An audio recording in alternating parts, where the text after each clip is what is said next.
So ನನಗೆ Majestic 2 ಮಾಡ್ತಾ ಇದ್ದಾಗಲೇ ಈ ಥರದೊಂದು ಸಿನಿಮಾ ಬಂದಿದ್ದು ನಮ್ಮ ಗುರುಗಳಾದಂಥ ಶಿವರಾಜ್ ಸರ್ ಸಿಕ್ಕಿರೋದು ನಮಗೆ ತುಂಬ ಸಂತೋಷ ಇದೆ ಮತ್ತು ಅದೃಷ್ಟನೂ ಅನ್ಕೋತೀನಿ.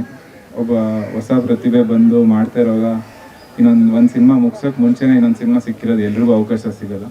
ಏನೋ ದೇವ್ರು ನಮ್ಮ ಮೇಲೆ ಸ್ವಲ್ಪ ದಯ ಮಾಡಿ ನಮ್ಗೆ ಈ ಥರ ಒಂದು ಅವಕಾಶ ಕೊಟ್ಟಿದ್ದಾನೆ, ಅದಕ್ಕೆ ನಾನು ಯಾವಾಗಲೂ ಚಿರಋಣಿಯಾಗಿರ್ತೀನಿ. ಮತ್ತು ಈ ಸಿನಿಮಾ ಬಗ್ಗೆ ಮಾತಾಡಬೇಕಂದ್ರೆ it's very interesting story line sir. Like ಎಲ್ಲರೂ ಲವ್ ಮಾಡ್ತಾರೆ, ಎಲ್ಲರೂ ಲವ್ ಮಾಡಿರ್ತಾರೆ. ಅಫ್ಕೋರ್ಸ್ ಇಲ್ಲಿರೋರು ಎಲ್ಲರೂ ಲವ್ ಮಾಡಿರ್ತಾರೆ, ಎಲ್ರದ್ದು ಒಂದೊಂದು ಕತೆ ಸಪ್ರೇಟಾಗಿ ಇದ್ದೇ ಇರುತ್ತೆ. ಓಕೆನಾ? ಎಲ್ಲರದು ಒಂದೊಂದು ಲವ್ ಸ್ಟೋರಿ ಸಪ್ರೇಟಾಗಿ ಇದ್ದೇ ಇರುತ್ತೆ. ಆದರೆ ಈ ರೀತಿನೂ ಒಂದು ಲವ್ ಸ್ಟೋರಿ ಇರ್ಬೋದಾ? ಲೈಕ್ ನಾನು ಚಾಲೆಂಜ್ ಮಾಡ್ತೀನಿ, ನಿಮ್ಮ ಎಲ್ಲರ ಲವ್ ಸ್ಟೋರಿಗಿಂತ ನನ್ನ ಲವ್ ಸ್ಟೋರಿ ತುಂಬ ವಿಭಿನ್ನವಾಗಿರುತ್ತೆ. ಈ ರೀತಿನೂ ಒಂದು ಸ್ಟೋರಿ ಇರುತ್ತಾ ಅನ್ನೋದು ನೋಡಿದ್ರೇ ನಿಮಗೆ ಗೊತ್ತಾಗೋದು. ಯಾಕಂದರೆ when I heard first time I felt the same thing. ಹಿಂಗೂ ಲವ್ ಮಾಡ್ತಾರ ಜನ, ಅಂದರೆ ಈ ಥರನೂ ಇರುತ್ತಾ? ಅಂದರೆ ಇಷ್ಟು ಆರ್ಥೋಡಾಕ್ಸ್ ಕಂಟ್ರಿ ನಮ್ಮದು, ಹಿಂಗೆ ಇದೆ. ಮತ್ತು at the same time is so modernised. So ಅಂದ್ರೂ ಅದೆಲ್ಲದಕ್ಕೂ ಮೀರಿ ಈ ಥರದೊಂದು ಕಲ್ಪನೆ ಬಂದಿರೋದು ನಮ್ಮ ಶಿವರಾಜ್ ಸರ್ ಅವ್ರದ್ದು. ಮೇನ್ ಅವ್ರ ಸ್ಟೋರಿ ಲೈನ್ಗೆ ನಾನು ಫ್ಯಾನ್ ಸರ್. ಮತ್ತು ಮೇನ್ ನನಗೆ ಈ ಮೂವಿಲಿ ಅವ್ರು ತುಂಬ ಸಪೋರ್ಟ್ ಮಾಡಿದ್ದಾರೆ. I mean every move, everything count. So he has done workshop and is teaching me everything. ಎಲ್ಲನೂ ಹೇಳ್ಕೊಟ್ಟು ಹಿಂಗೆ ಬರಬೇಕು, ಹಿಂಗೆ ಮಾಡಬೇಕು. ಆಮೇಲೆ ಅದರಲ್ಲಿ ನನ್ನ ಮ್ಯಾನರಿಸಮ್ಸ್ ಏನಿದೆಯೋ ಅದನ್ನು ಇನ್ಕ್ಲೂಡ್ ಮಾಡಿಕೊಂಡು ಎಲ್ಲದಕ್ಕೂ ಸಪೋರ್ಟಿವ್ ಆಗಿ ನಿಂತಿದ್ದಾರೆ. Thank you so much sir. ಮತ್ತು ನಮ್ಮ ನಿರ್ಮಾಪಕರಾದ ಸಂತೋಷ್ ಕುಮಾರ್ ಸರ್ ಅವ್ರಿಗೂ ನಾನು ಥ್ಯಾಂಕ್ ಯು ಹೇಳ್ತೀನಿ. ಹೊಸ ಪ್ರತಿಭೆಗಳನ್ನ ನಮ್ಮನ್ನು ಗುರುತಿಸಿ ನಮಗೊಂದು ಅವಕಾಶ ಕೊಟ್ಟು ಚಿತ್ರರಂಗನ ಈ ಥರ ಬೆಳೆಸ್ತಿರೋದಕ್ಕೆ ತುಂಬ ಥ್ಯಾಂಕ್ ಯು ಸರ್, ತುಂಬ ಥ್ಯಾಂಕ್ ಯು. ಆ್ಯಂಡ್ ಹೆಂಬಿ ಹಳ್ಳಿಕಟ್ಟಿ ಸರ್ ಅವರು ನಮ್ಮ ಡೈರೆಕ್ಟರ್ ಸರ್ ಜೊತೆ ಇದ್ದು ಅವರು ನಮಗೆ ಗೈಡೆನ್ಸ್ ಮಾಡ್ತಿದ್ದಾರೆ sir. Thank you so much sir. And Michelle, thank you for sir. Thank you for ಇವರು ಅಷ್ಟೇ ತುಂಬ ಚೆನ್ನಾಗಿ ಮ್ಯೂಸಿಕ್ ಮಾಡಿದ್ದಾರೆ. ಆಮೇಲೆ ಅಮಿತ್ ಸರ್ ಅವರು ಎಲ್ಲ ಬಂದು ನಮಗೆ ಇನ್ನೂ ಬಲ ಆ್ಯಡ್ ಮಾಡಿದ್ದಾರೆ. So that's what sir. Thank you so much. Kannada ಕಲಾಭಿಮಾನಿಗಳು ಯಾವತ್ತೂ ನನ್ನ ಆಶೀರ್ವಾದ ಮಾಡಿ ಅಂತ ಕೇಳ್ಕೊತೀನಿ.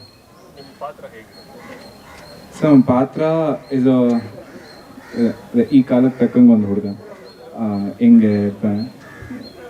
ಸೊ ಆಸ್ ಯು ಸಿ ಪೋಸ್ಟರ್ಸಲ್ಲಿ ನೋಡಿದಂಗೆ we have a different country involved in this. So yeah, the story line goes it's very different sir. ಅಲ್ಲಿ ಇಲ್ಲಿ ಒಂಥರ ಎಲ್ಲ and there is one more shade also in this. So that ಅವರೇ ಹೇಳ್ತಾರೆ.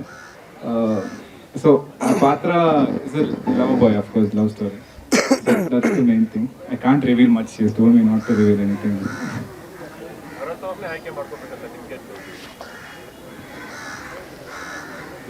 Sir, ಅದನ್ನ ಹೇಳಕ್ ಹೋದ್ರೆ ತುಂಬಾ ನೋವಾಗುತ್ತೆ. ಇವರು ಆಯ್ಕೆ ಮಾಡ್ಕೊಂತ ಪ್ರಶ್ನೆ ಅಲ್ಲ. ಹೀರೋಯಿಸಮ್ ಅಂತ ಹೋದ್ರೆ ನಿರ್ದೇಶಕರು ನಿಮಗೆ ಗೊತ್ತಿರಬೇಕು ಎಷ್ಟು ಓಡಾಡ್ತಾರೆ, ಎಲ್ಲ ಕಡೆ ಏನೆಲ್ಲ ಮಾಡ್ತಾರೆ, ಎಷ್ಟು ನರಕ ಅನುಭವಿಸ್ತಾರೆ ಅಂತ. ಆಲ್ಮೋಸ್ಟ್ ಎಲ್ಲ ನಿರ್ದೇಶಕರ ಬೈಲಿ ಅದೇ ಬರೋದು.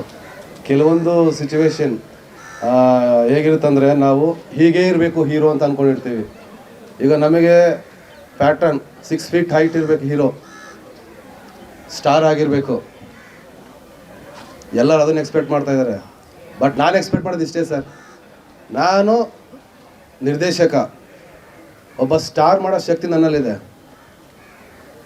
ಒಬ್ಬ ಸ್ಟಾರ್ ರೇಂಜಿಗೆ ನಾನು ಒಬ್ಬ ಹೊಸಬರನ್ನಾಗಲೇ ಸ್ಟಾರ್ ರೇಂಜ್ಗೆ ಎತ್ಕೊಂಡು ಹೋಗೋ ಶಕ್ತಿ ನನ್ನಲ್ಲಿದೆ ಅನ್ನೋದು ಅವರು ಬರತ್ತಲ್ಲಿ ನೋಡಿದೆ. ನಾನು ಇಷ್ಟೊಂದು ಹೇಳೋಕ್ಕೆ ಇಷ್ಟಪಡ್ತೀನಿ ಸರ್. ಆ ಸ್ಟಾರ್ ರೇಂಜ್ ನನಗೆ ಸ್ಟಾರ್ ತೊಗೊಳಕ್ಕಾಗಲ್ಲ ಸರ್. ಆ ಸ್ಟಾರ್ನ ಮಾಡಬೇಕು ಅಂತ ಒಬ್ಬರನ್ನ ಹೊಸಬರು ಇಟ್ಕೊಂಡಿದ್ದೀನಿ ಸರ್. ಇಷ್ಟೇ ವಿಷಯ. Thank you so much sir.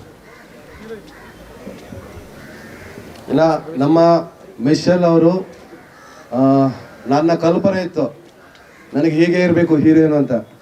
ಯಾಕಂದ್ರೆ ನಾನು ತಿಳಿದಿದ್ದೆ ನಾನೊಂದು ಪೆನ್ನಲ್ಲಿ. ಸೊ ನಾನು ತುಂಬ ರಿಸರ್ಚ್ ಮಾಡಿದೆ. ಬಟ್ ಆದರೆ ನನಗೆ ಸಿಕ್ಕಿದ್ದು ನನ್ನ ಏನು ಅಂದ್ಕೊಂಡಿದ್ನೋ ಆ ಪ್ಯಾಟ್ರನ್. ಸೊ ಆ ಪ್ಯಾಟ್ರನ್ ತಕ್ಕಂತೆ ನನಗೆ ಸಿಕ್ಕಿದ್ದಾರೆ. ಅದೇನು ನಮ್ಮ ಎಕ್ಸ್ಪೆಕ್ಟೇಷನ್ ಸ್ಲಿಮ್ ಫಿಟ್, ನನಗೆ ಅದು ಎಕ್ಸ್ಪೆಕ್ಟೇಷನ್ ಇತ್ತು. ತುಂಬ ರಿಸರ್ಚ್ ಮಾಡಿದ್ದೀವಿ. ಹೊಸಬರು ಅನ್ನೋ ಪ್ರಶ್ನೆ ಬೇಡ. ಹೊಸಬರನ್ನ ಹಳೆ ಏನೀಗ ಸ್ಟಾರ್ ಅಂತಾರಲ್ಲ, ಆ ಸ್ಟಾರ್ ರೇಂಜಿಗೆ ಆ ಪರ್ಫಾರ್ಮೆನ್ಸ್ ತೆಗೆಯುವಂಥದ್ದು ನಿರ್ದೇಶಕನ ಕೈಲಿರುತ್ತೆ. ಐ ವಿಲ್ ಚಾಲೆಂಜ್, ನಾನು ತೆಗಿಸ್ತೀನಿ ಅಂತ ಹೋಪ್ ಇದೆ ನನಗೆ. Thank you so much.